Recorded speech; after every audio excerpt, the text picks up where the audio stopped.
Monsieur le secrétaire général, bonsoir. Bonsoir. Merci de recevoir la télévision Bonferré pour cet entretien.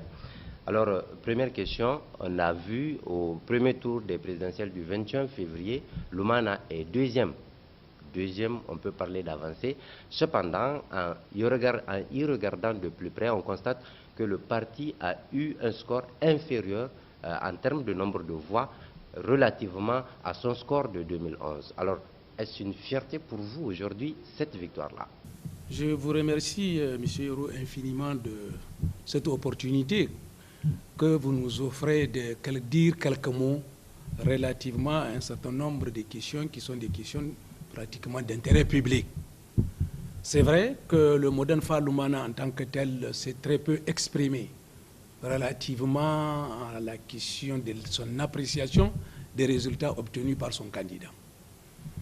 Mais nous l'avons fait à travers les remerciements aux militants, nous l'avons fait sur d'autres tribunes et nous l'avons fait également à l'intérieur de la COPA.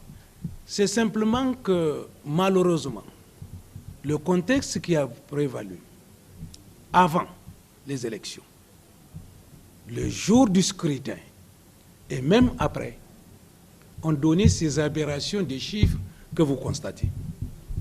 Je crois qu'il n'est un secret pour personne que de la mémoire d'homme, depuis l'avènement de la démocratie au Niger, pratiquement depuis un quart de siècle, à l'exception des élections qui ont été organisées en 1996, qui ont conduit à la dissolution de la CENI et carrément à un autre type d'organisation qu'on a qualifié de hold-up à l'époque, jamais des élections n'ont été aussi mal préparées. Jamais un scrutin ne s'est aussi mal tenu. Jamais. Les conditions de publication des résultats, tant en termes de centralisation, de remontée que de diffusion, n'ont été aussi mal tenues.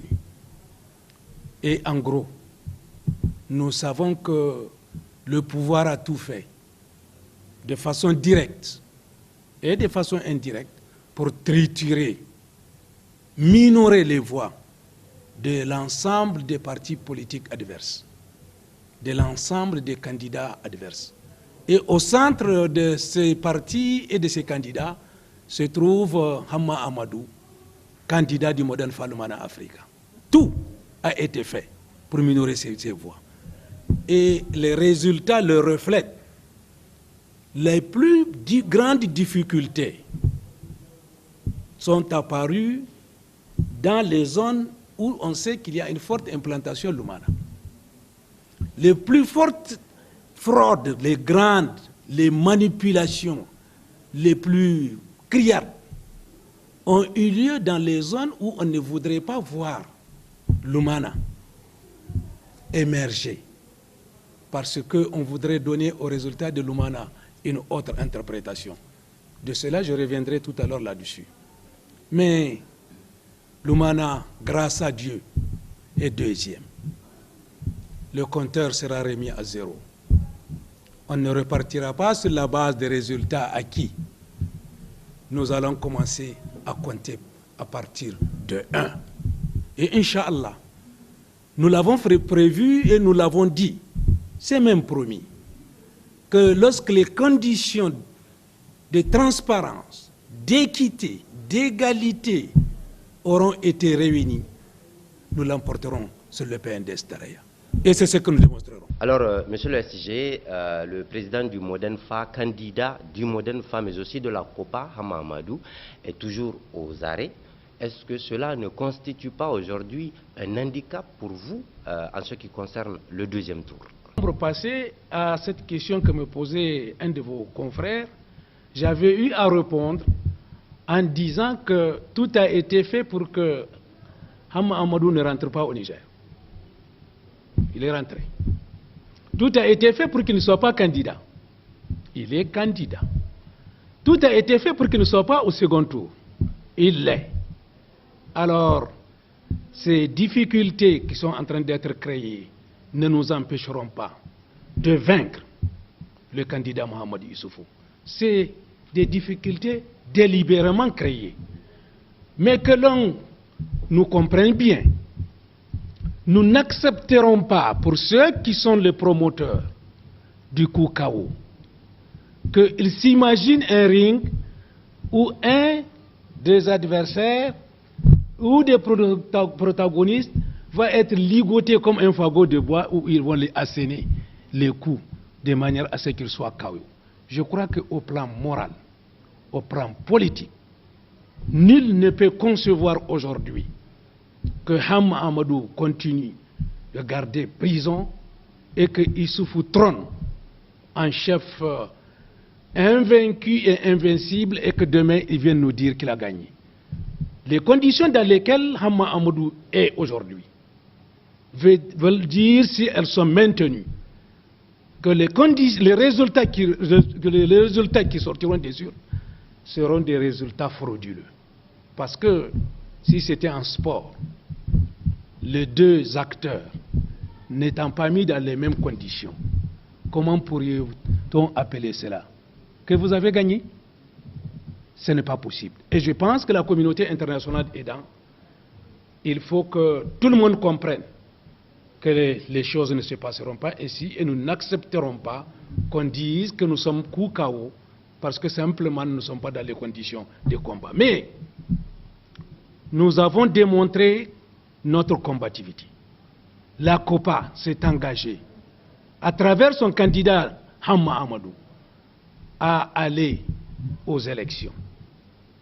Mais que les gens ne croient pas que nous allons nous coucher pour que Issoufou gagne. Le PNDS doit savoir qu'il a un candidat appuyé par d'autres partis politiques. Lumana a un candidat qui est appuyé par d'autres partis politiques. Hamma Amadou est le candidat de la COPA. Nous ferons tout pour battre le candidat de Mohamed Issoufou et ses 43 délégués. Hamma Amadou est détenu par la seule volonté du candidat Issoufou Mahamadou, pas de quelqu'un d'autre. Ce qui se passe dans les salons de Niamey, dans les officines privées et ailleurs, nous sommes au courant et nous savons que notre candidat n'est que le prisonnier politique de Issoufou Mahamadou. Parce qu'ils ont peur de l'affronter dans les mêmes conditions qu'eux. Point, c'est tout.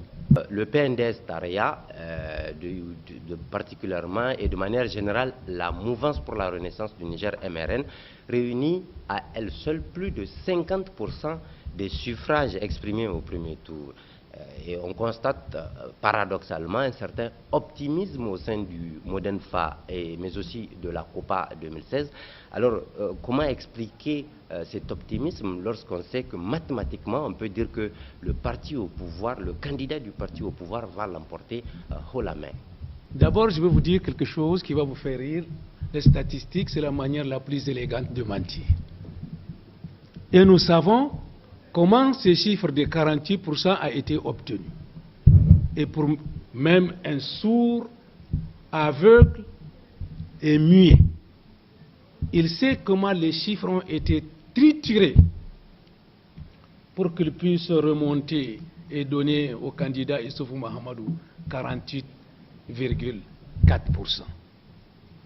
À regarder de près. Et je l'ai dit, et je le répète, le président Issoufou, au premier tour, ne peut pas dépasser 30%. Ce n'est pas possible. Et je vous ai dit, les voix de tous les autres candidats ont été minorées. Chacun dans son fief, un dispositif spécial a été mis en place pour traiter au cas par cas. Et principalement, le candidat du Modern Falmana Africa, Hamma Amadou. Mais, s'il vous plaît, je vous rappelle que les élections vont de 1 à 51, et quelques pourcents pour les gagner. Les compteurs seront remis à zéro. À partir de la proclamation des résultats définitifs, le reste appartiendra à l'histoire et nous reprendrons le marathon à zéro. Faites-nous confiance. Nous savons ce que électoralement vaut le PNDS Taraya, y compris ceux à qui vous attribuez la possibilité de pouvoir l'appuyer. Le président Ousmane, le président Seyni Oumarou, Hamma Amadou, Et tous les partis membres de la coalition ont fait la preuve qu'ils ont une forte implantation. Et nous sommes convaincus que nous les battrons. Déjà, on les a battus. Nous les avons défaits sur le terrain électoral. Sur le plan moral, on n'en parle pas. Et demain, au sortir des urnes, vous constaterez que les résultats ne sont pas proches parce qu'ils approcheront les réalités, pour la simple raison que l'ensemble du dispositif organisationnel du second tour sera totalement différent du dispositif où vous avez 15 candidats. Nous allons être, c'est le véritable duel, même s'il est vrai qu'ils font tout pour qu'il n'y ait pas de duel en continuant à garder Hama Amadou en prison. Mais vous avez parlé de report de voix. Il n'y a pas de voix, donc il ne peut pas y avoir de report. Il y a des chiffres qu'on a fabriqués dans les CENI, dans les comités de base, à partir du processus de fraude électorale allant du vote à la centralisation des résultats et à leur transmission à la CENI. Mais nous avons tous les éléments et à temps opportun, on les publiera. Donc il n'y a pas de voix, il ne saurait y avoir de report. Nous sommes suffisamment sereins au niveau de la COPA. Les additions ne font pas les résultats. Ce n'est pas les partis qui votent, ce sont les citoyens. Les citoyens adhèrent en raison de leurs convictions, adhèrent et soutiennent un programme. Et des gens qui ont un parcours suffisamment clair, parce qu'ils ont fait la démonstration à travers l'histoire qu'ils savent fédérer les filles et les fils du Niger, qu'ils savent créer les conditions d'unité, les conditions de progrès. Parce qu'ils ont fait la preuve qu'ils sont des véritables hommes d'État. Parce qu'ils ont pu mobiliser autour d'eux des hommes et des femmes capables d'élever haut l'étendard de notre pays. Parce que ces hommes et ces femmes ont fait la preuve qu'ils peuvent se sacrifier au nom de leur pays et ils le font sans sectarisme et sans dogmatisme. Encore surtout sans mensonge. Alors, M. Mamansani, on entend de plus en plus de dérapages ethno-régionalistes dans le langage public. Est-ce votre parti, le Modern Falumana Africa, qui véhicule ce genre de langage préjudiciable à la cohésion nationale? Je voudrais constater avec regret que depuis un certain temps, nous sommes en train de vivre une sorte de dérapage conduisant notre pays vers des lendemains incertains. J'ai fait référence à une interview que j'avais accordée ici même dans cette salle le 17 novembre. Réécoutez cette interview. J'avais terminé en disant que la gouvernance du PNDS Tareya, si l'on n'y prend garde, risque de nous amener à compromettre l'unité du Niger. C'est par ça que j'ai fini. Recherchez, je date bien, c'est le 17 novembre passé. Nous sommes en train de nous amuser, comme disent les gens, avec le feu. En 2011, c'est le même Hama Amadou qui a soutenu le président Issoufou. Et c'est suite à ce soutien que le président Issoufou a été élu président de la République. Il avait, semble-t-il, 36 et quelques % au premier tour, 57,8% au deuxième tour. Hama avait 20%. C'est bien ces 20% qui lui ont permis d'avoir les 57,8% qui lui ont permis d'être élu président de la République. Mais j'étais dans la confidence des conditions qui ont permis le soutien du Modern Falumana Africa au PNDS Tareya, à son candidat en 2011. Pour la simple raison que j'étais le directeur de campagne du candidat Hama Amadou et j'étais le directeur de campagne du Modern Falumana Africa. Dans nos analyses qui nous ont amenés à porter notre choix à un des deux candidats, cette question ethnique, régionale, a beaucoup pesé en 2011. Porter son choix, Hamma Amadou, porter son choix, ou apporter son soutien à Séni, nous l'avons dit en cercle restreint, serait interprété par certains milieux qui gravitent au sein et autour du PNDS comme étant un soutien fondamentalement ethnique. J'étais pour le soutien de Hamma Amadou, pour cette raison, plus d'autres, au candidat Issoufou Mahamadou. Mais je crois que l'homme politique Hamma Amadou est bien connu. Et les gens qui travaillent avec lui, c'est des gens qui ont un parcours politique, administratif et professionnel bien connu. Mais il faut que les gens arrêtent d'agiter cette question. Ces milieux, nous les connaissons. Les animateurs et ceux qui véhiculent à l'ouest, à l'est, au nord comme au sud, ces idées, nous les connaissons. Je pense qu'il faut bien qu'ils s'arrêtent. Mais je voudrais dire deux choses. Le président Issoufou, dans sa première déclaration publique en tant qu'élu, a eu à dire que s'il a été élu, vous pouvez aller la vérifier, c'est grâce aux voix de l'Ouest.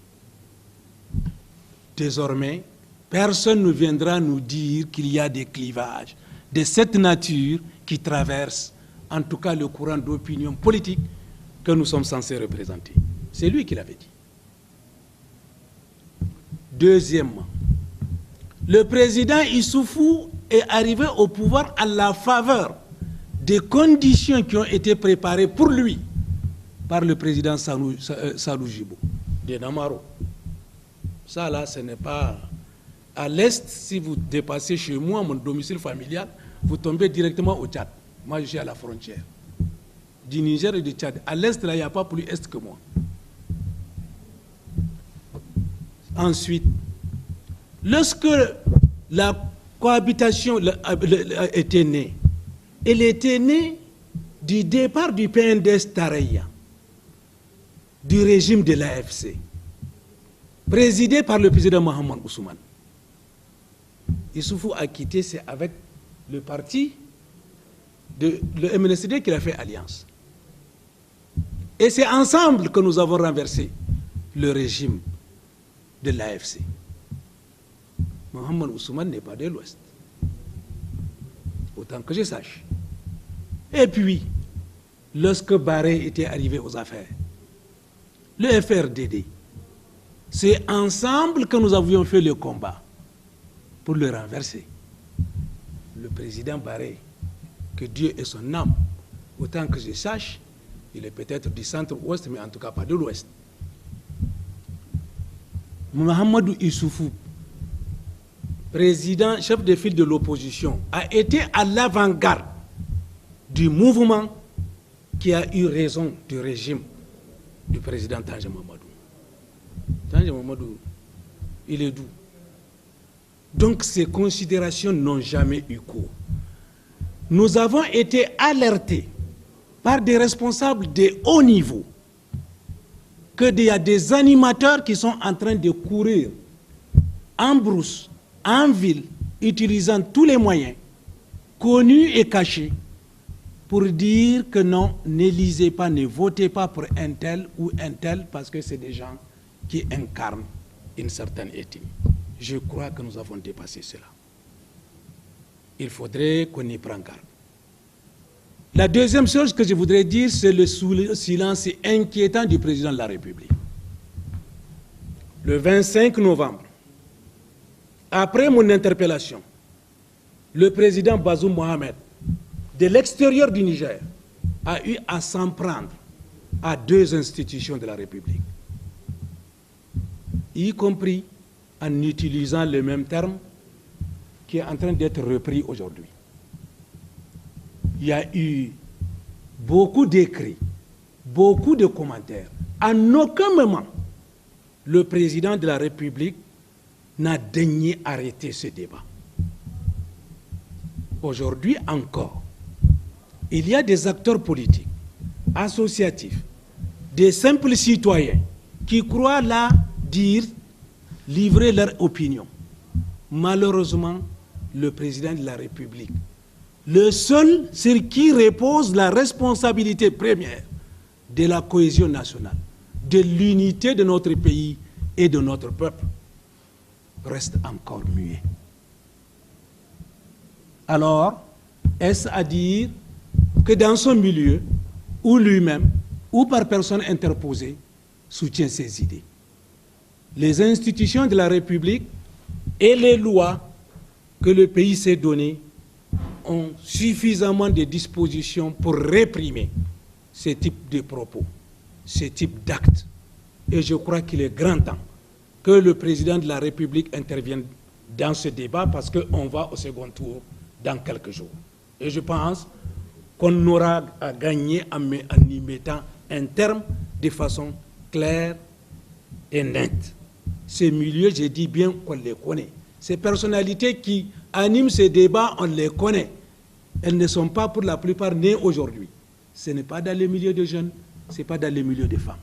C'est dans les milieux principalement de gens, malheureusement, de ma génération. Il faut donc que l'État prenne ses responsabilités. Lorsqu'il y a de cela 3 ou 4 mois, ce débat avait commencé. Nous avions, à travers une déclaration publique,